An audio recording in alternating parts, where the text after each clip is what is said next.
Welcome to Ideas. I'm Paul Kennedy, and tonight we're in Toronto for the final lecture on this year's national tour of the 2004 Massey Lectures. We're in the Macmillan Theatre on the campus of the University of Toronto, and there are over 800 people here tonight to listen to Ronald Wright give the fifth and last of this year's Massey Lectures, A Short History of Progress. The Massey Lectures began in 1961, and they've had a profound effect on what we might call the national conversation in this country. What it is that makes us who we are, and what the issues are that face us, both as Canadians and as citizens of the world. This year, the Massey lecturer is novelist and archaeologist Ronald Wright. His books include the futuristic satirical novel A Scientific Romance and a number of highly popular books about the people who lived in the Americas before the Europeans arrived. Time Among the Maya, Cut Stones and Crossroads, and Stolen Continents. Tonight, from the Macmillan Theatre at the University of Toronto, The Rebellion of the Tools, the last of the 2004 Massey Lectures. Here's Ronald Wright.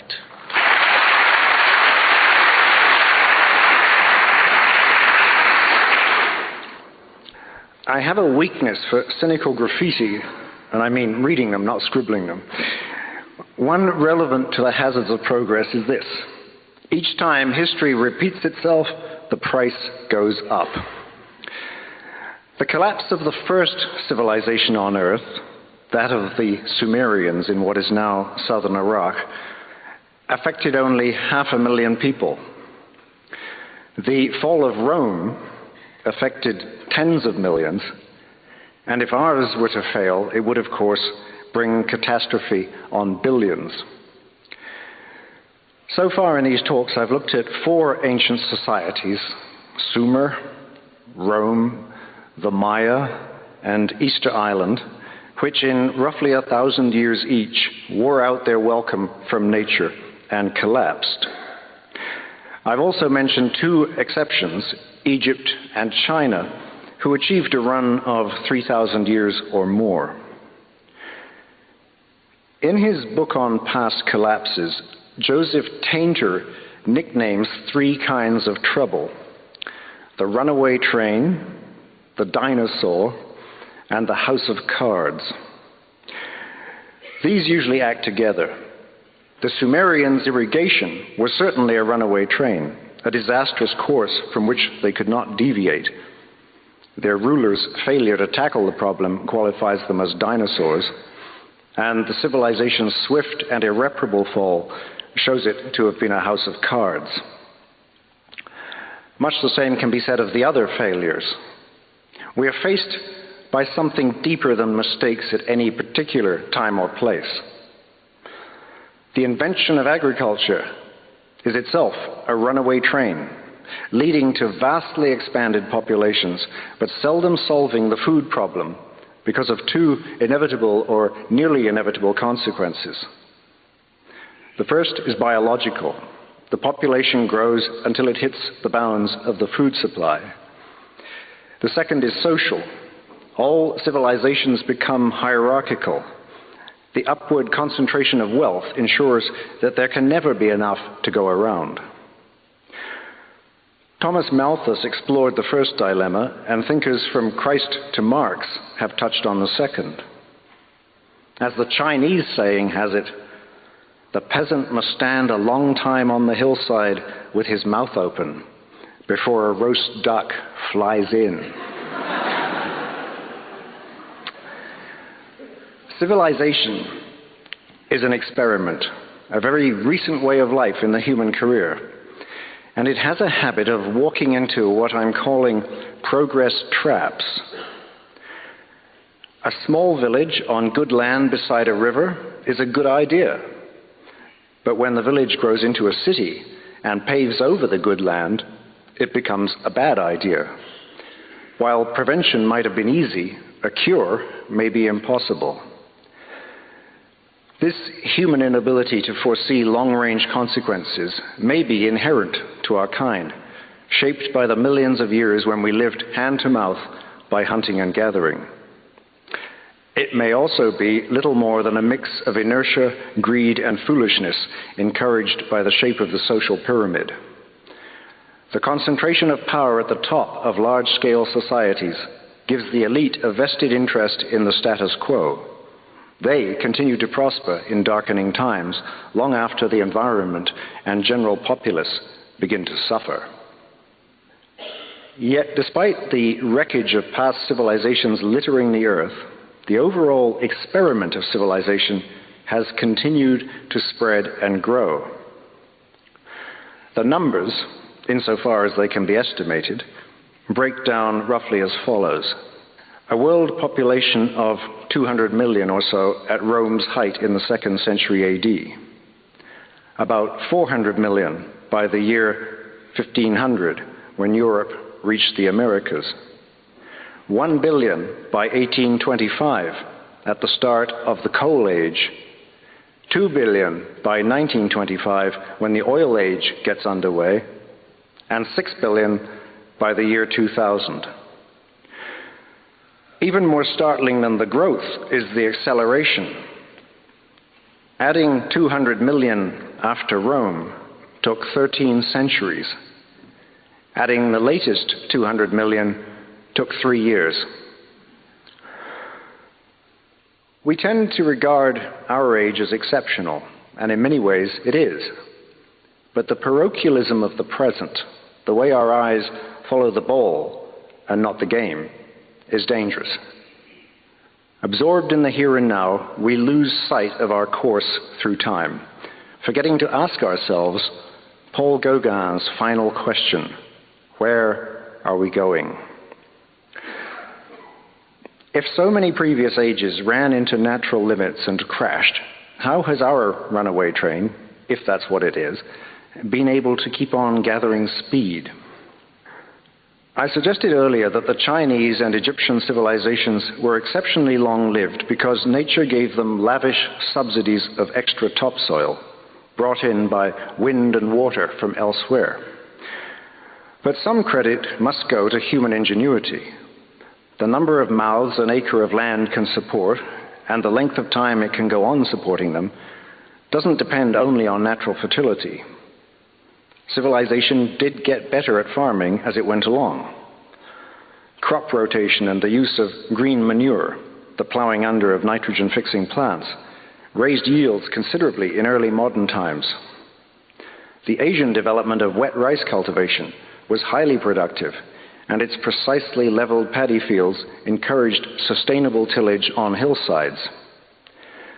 The Islamic civilization of Spain not only handed down classical learning to late medieval Europe, it also healed the stricken landscape Rome had left behind by building olive terraces and advanced irrigation schemes. In the Andes, the Incas and pre-Incas built an efficient mountain agriculture on flights of stone terraces watered by glacial streams and fertilized with guano, which they mined from ancient seabird rookeries on arid coastal islands.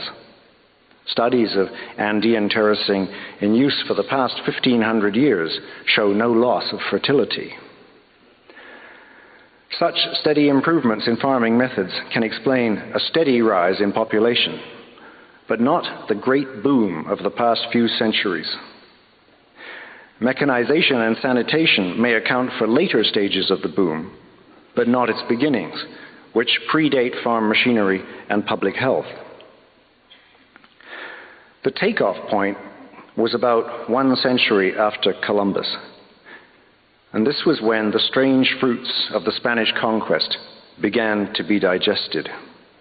Europe received the greatest subsidy of all when half a planet, fully developed but almost unprotected, fell suddenly into its hands.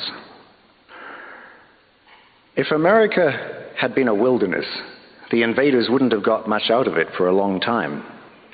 Every field would have had to be won from the forest, every crop imported and adapted, every mine discovered, every road cut across trackless desert and ranges. But this unknown world had had its own Neolithic revolution and had built a series of civilizations on a rich agrarian base. The three Americas, North, Central, and South, formed a complex world, much like Asia, teeming with 80 to 100 million people, between a fifth and a fourth of the human race in 1492. The most powerful polities were the Aztec Empire, a city-state system dominated by the conurbation known as Mexico, and the Inca Empire stretching 3,000 miles down the spine of the Andes and Pacific coast. Each of these had roughly 20 million people, which puts them midway in scale between ancient Egypt and ancient Rome. With 250,000 citizens, the Aztec capital was the biggest city in the Americas and one of the half-dozen biggest in the world. The Inca Empire was less urban, but tightly organized, with paved roads, a command economy, and vast terracing and irrigation projects built by a labor tax system rather than slavery. Though hardly a worker's paradise, it soon began to look like one to survivors under Spanish rule. Both these empires were young, the heirs of others, and might have had centuries ahead of them if no outsiders had arrived. But they awaited intruders like orchards of ripe fruit. The environmental historians Alfred Crosby and William McNeill showed in the 1970s that the New World's true conquerors were germs, mass killers such as smallpox, measles, and bubonic plague. These arrived for the first time with the Europeans, who had resistance to them, and acted like biological weapons, killing the rulers and at least half the populations of Mexico and Peru in the first wave. Crosby wrote, "The miraculous triumphs of the conquistadors are in large part the triumphs of the smallpox virus." Despite their guns and horses, the Spaniards did not achieve any major conquests on the mainland until after a smallpox pandemic had swept through. Before that, the Maya, Aztecs, Incas, and Floridians all repelled the first efforts to invade them. Some years ago, the Pentagon came up with plans for a strange Lovian weapon called the neutron bomb, to be let off high over Russian cities so that a searing blast of radiation would kill all the people but leave the property unharmed. The European invaders of America had a weapon of exactly this effect in disease. Let nobody say the New World went down without a fight. The battles for Mexico and Cusco were among the hardest ever fought. But once the epidemiological veil was torn, the people became too few to defend what their ancestors had built up for 10,000 years.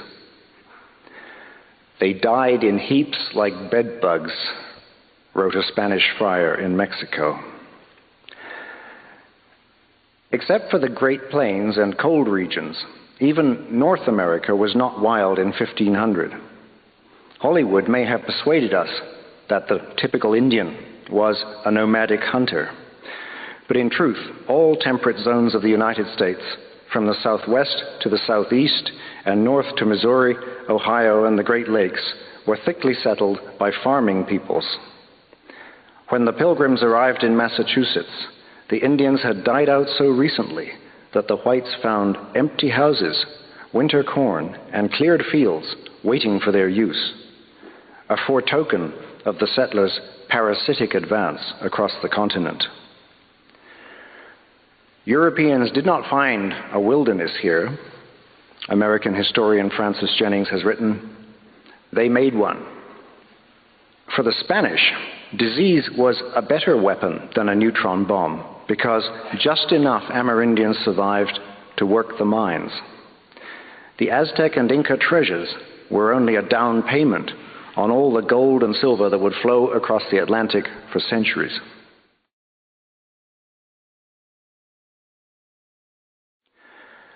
Karl Marx was among the first economists to see that financially, the Industrial Revolution begins with Atahualpa's gold. An indispensable condition for the establishment of manufacturing industry, he wrote in 1847, was the discovery of America and the importation of its precious metals. The bankers who underwrote Spain's empire were awash in bullion. Much found its way to northern Europe, financing shipbuilding, gun foundries, and other imperial ventures.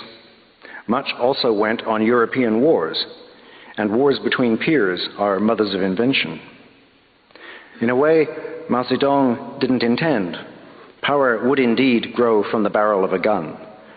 From the cannon's reeking tube descends the cylinder of the steam and petrol engines.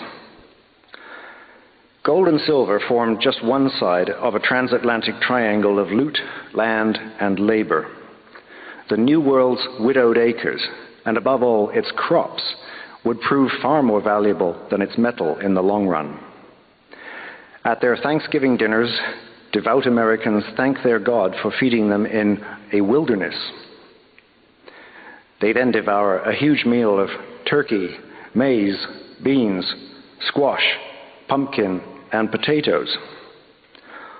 All these foods, unknown to pre-Columbian Europe, and presumably its God, had been developed over thousands of years by New World civilizations. It's also hard to imagine curry without chilies, Italian food without tomatoes, the Swiss with no chocolate, and the British with fish but no chips. Besides their effect on diet, the new crops brought a dramatic rise in output in Africa and Asia, as well as in Europe. Maize and potatoes are about twice as productive as wheat and barley. Populations rose, and large numbers of people left the farm, generating labor surpluses from Britain to the Gold Coast. In the north, these people ended up in mills and factories, while in Africa, they became foreign exchange for manufactured goods, especially guns.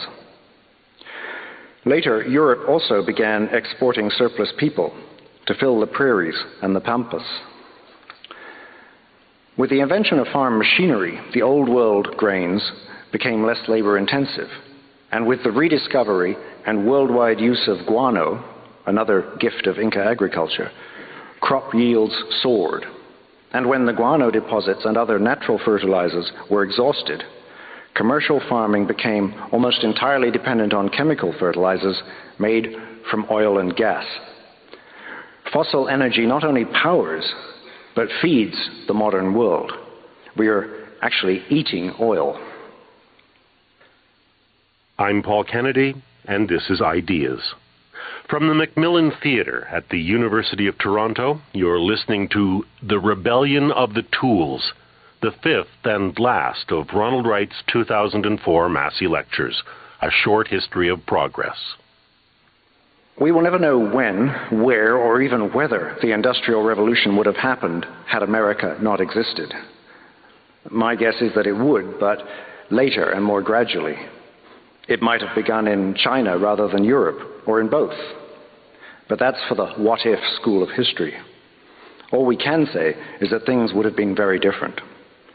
So the world we have today is the gift of the New World. The Americas then really were El Dorado, and they were also utopia. Early reports of Amazonian societies influenced Sir Thomas More's book of that name, published in 1516. A century later, the best-selling writer Garcilaso de la Vega, who was half Inca, promoted his mother's fallen empire as the ideal state. In North America, the influence was much more direct, a matter of daily example. The early frontier culture was a hybrid, a place where Indians grew orchards and whites took up scalping. Settlers fought, traded, and intermarried with self-governing native peoples who practiced social equality, free debate in council, and the rule of consensus. Their whole constitution breathes nothing but liberty, wrote James Adair of the Cherokees in 1775. Benjamin Franklin made similar observations about the Iroquois Confederacy, which he urged the 13 colonies to emulate. The whites were particularly impressed by the way dissenters would simply leave the rest of their nation and form an independent group. Here, spread before the eyes of colonists resentful of a distant crown, were freedom, democracy, and the right of secession. It was, and still is, not well known that those native democracies were largely a post-Columbian development, blooming in the open spaces left by the Great Dying of the 1500s. Most of the eastern farming tribes were remnants of once powerful chiefdoms. Had the English come to America before its demographic collapse, they would have found a more familiar social structure. Lords who lived in great houses atop 100-foot earthen pyramids, who were carried about on litters and were buried with slaves and concubines. The smallpox virus, having overthrown such societies along with the Aztec and Inca empires, therefore played a precursory role in the American Revolution. Most uprisings are sparked by want. The American rebels were inspired by plenty, by Indian land and Indian ideals. In more than one way, Benjamin Franklin's countrymen became, as he called them, white savages. The American Revolution in turn influenced the French Revolution, which had its own white savagery known as the Terror. Governments keen to avoid more of the same began broadening the franchise throughout the following century. A measure of participation filtered grudgingly down the social pyramid, while the new industrial economy nourished a growing middle class. We in the lucky countries of the West now regard our two-century bubble of freedom and affluence as normal and inevitable. It's even been called the end of history in both a temporal and teleological sense. Yet this new order is an anomaly, the opposite of what normally happens as civilizations grow. So our age was bankrolled by the seizing of half a planet, extended by taking over most of the remaining half, and sustained by spending down new forms of natural capital, especially fossil fuel.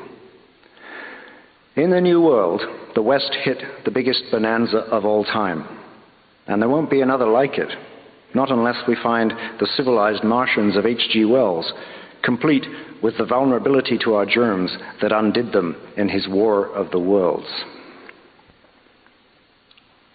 The experiment of civilization has long had its doubters.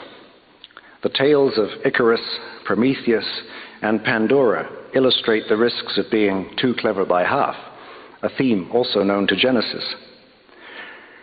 Perhaps the most insightful ancient story of this kind, particularly as it comes from a civilization that had suffered collapse, is the rebellion of the tools in the Maya creation epic, the Popol Vuh, where human beings are overthrown by their farm and household implements. And all those things began to speak. You shall feel our strength. We shall grind and tear your flesh to pieces, said their grinding stones. At the same time, their griddles and pots spoke up. Pain and suffering you have caused us. You burned us as if we felt no pain. Now you shall feel it. We shall burn you. As the Cuban writer Alejo Carpentier pointed out, this is our first explicit warning of the threat in the machine. Such warnings became common in the 19th century when, for the first time ever, wrenching technical and social change was felt within a single lifetime. Mary Shelley pondered the new science with her Frankenstein, and Charles Dickens gave the social costs of industry a scolding and prescient critique in Hard Times, foreseeing the new religion of the bottom line. Every inch of the existence of mankind, from birth to death, he wrote in 1854, was to be a bargain across a counter. In his 1872 novel, Erewhon, Samuel Butler created a remote civilization that had industrialized long before Europe, but where the effects of progress sparked a Luddite revolution. The great danger, wrote an Erewhon radical, was not so much the existing machines as the speed at which they were evolving. If not stopped in time, they might develop language, reproduce themselves, and subjugate mankind. Butler was sending up Darwinism here, but the anxieties stirred by the panting monsters of the steam age were real enough. Years before he became Prime Minister, the young Benjamin Disraeli had anticipated Erewhon's fears in his novel, Coningsby. "The mystery of mysteries," he wrote, "is to view machines making machines, a spectacle that fills the mind with curious and even awful speculation." As the Victorian age rushed on, many writers began to ask, where are we going?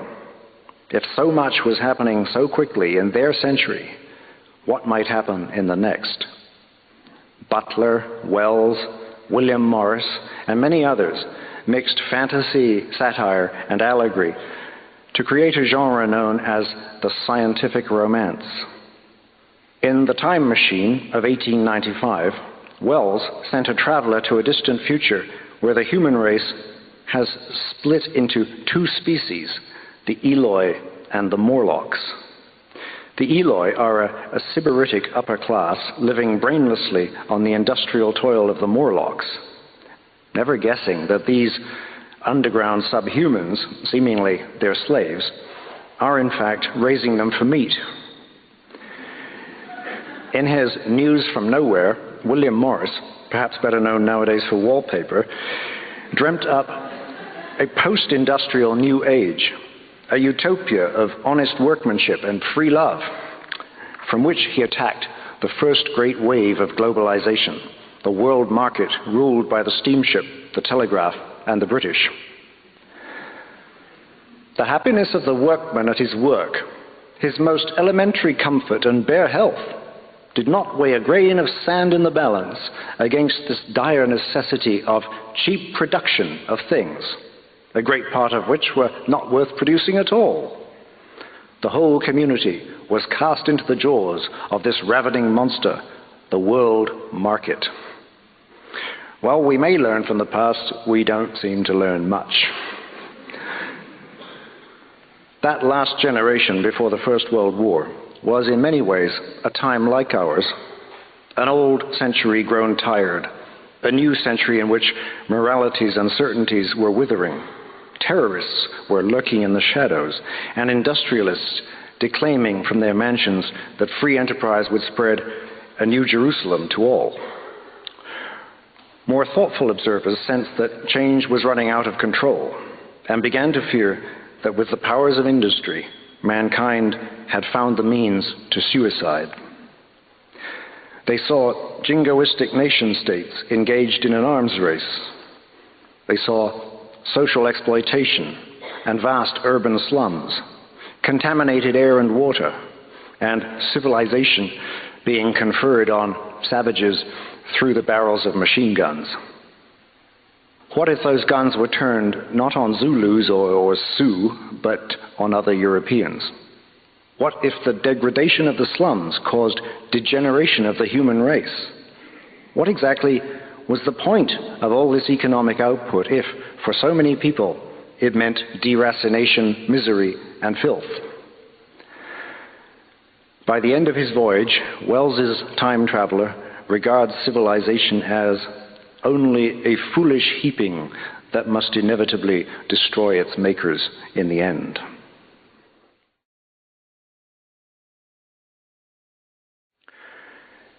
No doubt many will say that we stand here to prove those gloomy Victorians wrong. But do we? They may have been wrong on the details they imagined for our times, but they were right to foresee trouble. Just ahead lay the Great War and 12 million dead, the Russian Revolution, the Great Slump, leading to Hitler, the death camps, the Second World War with 50 million dead, the atom bomb.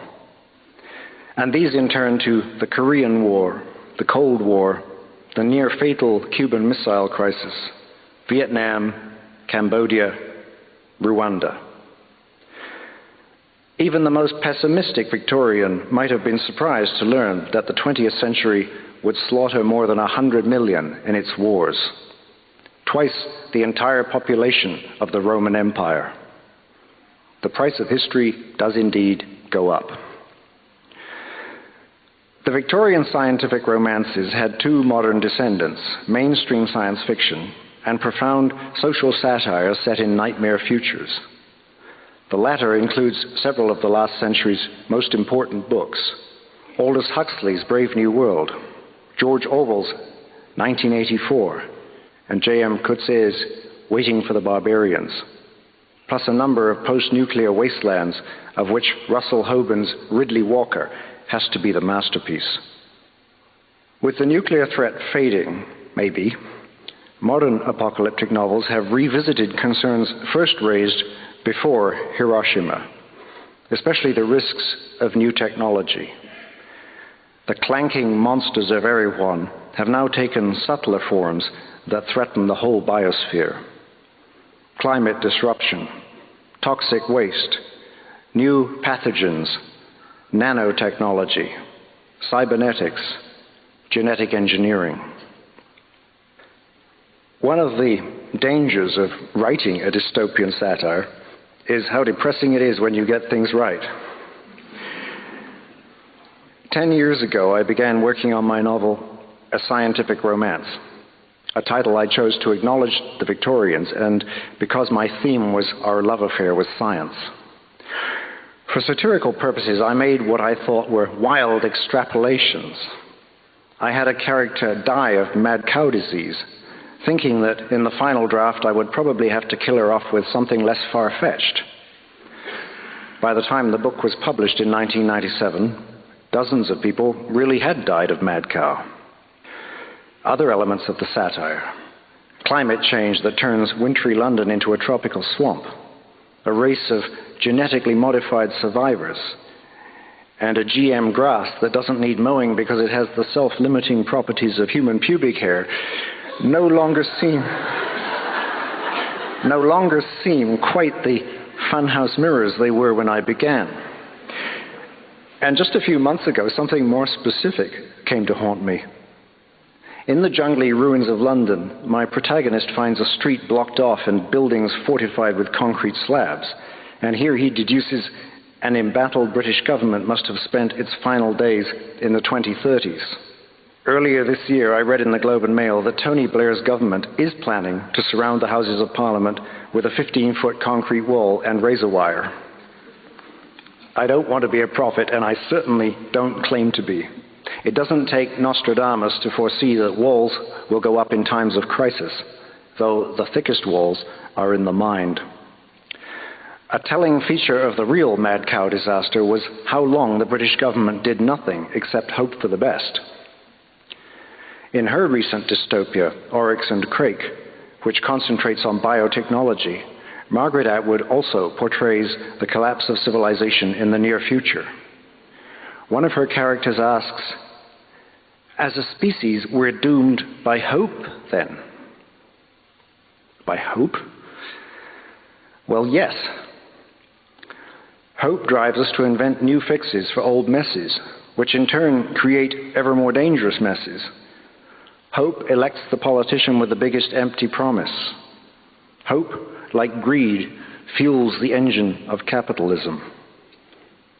John Steinbeck once said that socialism never took root in America because the poor see themselves not as an exploited proletariat, but as temporarily embarrassed millionaires. This helps explain why American culture is so hostile to the idea of limits, why voters during the last energy shortage rejected the sweater-wearing Jimmy Carter and elected Ronald Reagan, who scoffed at conservation and told them it was still morning in America. Nowhere does the myth of progress have more fervent believers. Marx was surely right when he called capitalism, almost admiringly, a machine for demolishing limits. Both communism and capitalism are materialist utopias, offering rival versions of an earthly paradise. In practice, communism was no easier on the natural environment, but at least it proposed a sharing of the goods. Capitalism lures us onward like the mechanical hare before the greyhounds, insisting that the economy is infinite and sharing therefore irrelevant. Just enough greyhounds catch a hare now and then to keep the others running till they drop. In the past, it was only the poor who lost this game.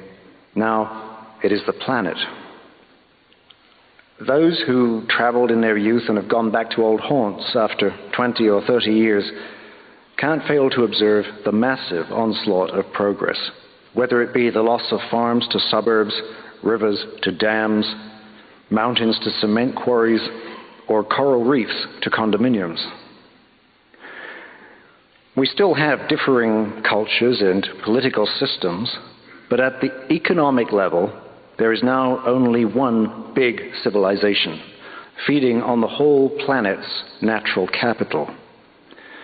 We're logging everywhere, fishing everywhere, irrigating everywhere, building everywhere, and no corner of the biosphere escapes our hemorrhage of waste.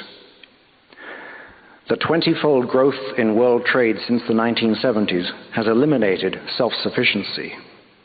Every El Dorado has been looted, every Shangri-La equipped with a Holiday Inn. Joseph Tainter, and he was writing his book on collapses in 1988, noted this interdependence, warning that collapse, if and when it comes again, will this time be global. World civilization will disintegrate as a whole. Experts in a range of fields have begun to see the same closing door of opportunity, begun to warn that these years may be the last when civilization still has the wealth and political cohesion to steer itself towards caution, conservation, and social justice. About 12 years ago, just before the Rio Environmental Summit that led to the Kyoto Protocol on climate change, more than half the world's Nobel laureates warned that we might have only a decade or so left to make our system sustainable. Now, in a report unsuccessfully hushed up by the Bush administration, the Pentagon, hardly a nest of tree huggers, is predicting worldwide famine, anarchy, and warfare within a generation should climate change fulfill the more severe projections. And in his 2003 book, Our Final Century, Martin Rees of Cambridge University, Astronomer Royal and former president of the British Association for the Advancement of Science, concludes, "The odds are no better than 50-50 that our present civilization will survive to the end of the present century unless all nations adopt low-risk and sustainable policies." Skeptics point to earlier predictions of disaster that weren't borne out, but that is a fool's paradise. Some of our escapes, from nuclear war for one, have been more by luck than judgment and are not final. Other problems have been sidestepped but not solved. The food crisis, for example, has merely been postponed by switching to hybrid seed and chemical farming at great cost to soil health and plant diversity. I'm Paul Kennedy, and this is Ideas. From the Macmillan Theatre at the University of Toronto, you're listening to The Rebellion of the Tools, the fifth and last of Ronald Wright's 2004 Massey Lectures, A Short History of Progress. Following the attacks of September the 11th, 2001, the world's media and politicians focused, understandably, on terrorism.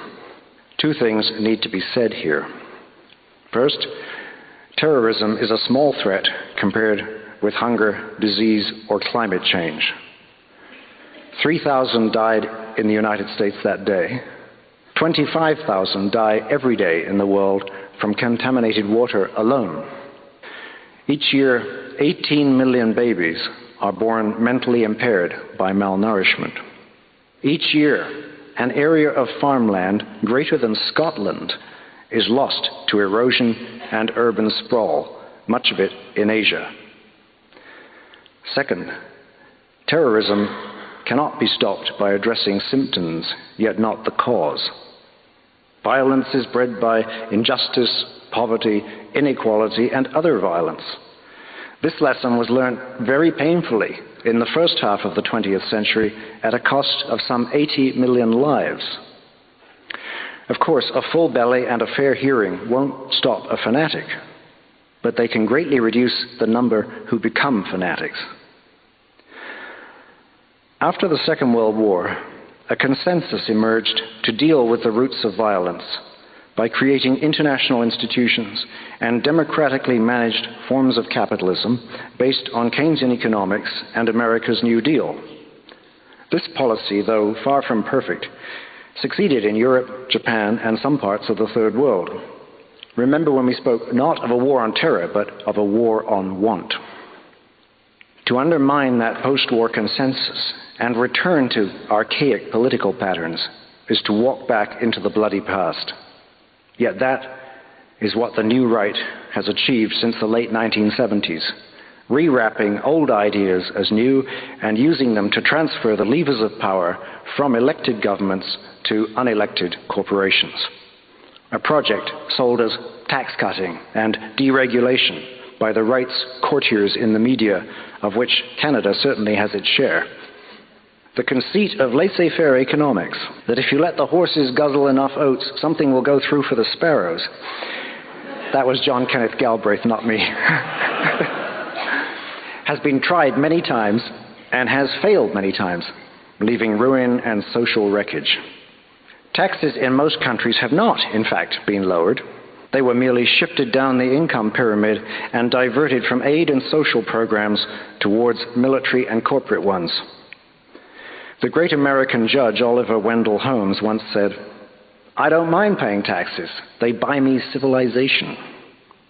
Public confidence in a basic social safety net is essential for lowering birth rates in poor nations and for a decent society in all nations.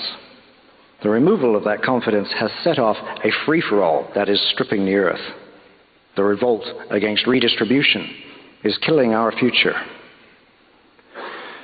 During the 20th century, as I noted earlier in these talks, the world's population multiplied by 4 and the economy by more than 40. If the promise of modernity was even treading water, in other words, if the gap between rich and poor had stayed proportionally the same as it was when Queen Victoria died, all human beings would be 10 times better off. Yet the number in abject poverty today is as great as all mankind in 1901. By the end of the 20th century, the world's 3 richest individuals, all of whom happen to be Americans, had a combined net wealth greater than that of the poorest 48 countries. In 1998, the United Nations calculated that $40 billion spent carefully could provide clean water, sanitation, and other basic needs for the poorest on earth. The figure may be optimistic, and it may have grown in the past 6 years, but it's still considerably less than the funds already set aside for the wasteful fantasy of a missile shield that won't work, isn't needed, yet could provoke a new arms race and the militarization of space.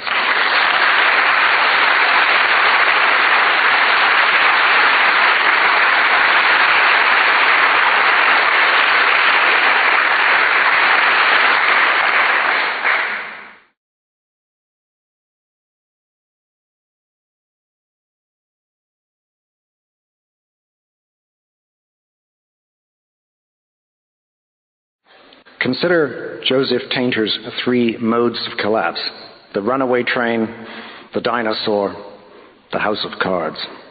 The rise in population and pollution, the acceleration of technology, the concentration of wealth and power, all are runaway trains, and most are linked together.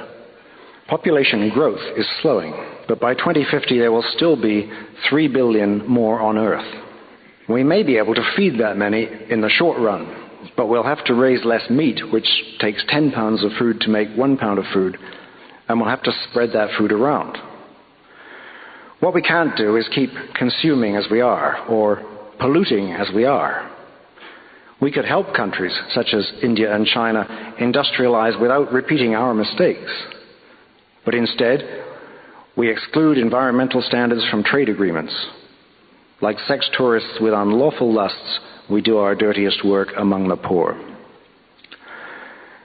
If civilization is to survive, it must live on the interest, not the capital, of nature. Ecological markers suggest that in the early 1960s, humans were using about 70% of nature's yearly output. By the early 1980s, we'd reached 100%. And in 1999, we were at 125%. Now, such numbers may be imprecise, but the trend is clear. They mark the road to bankruptcy.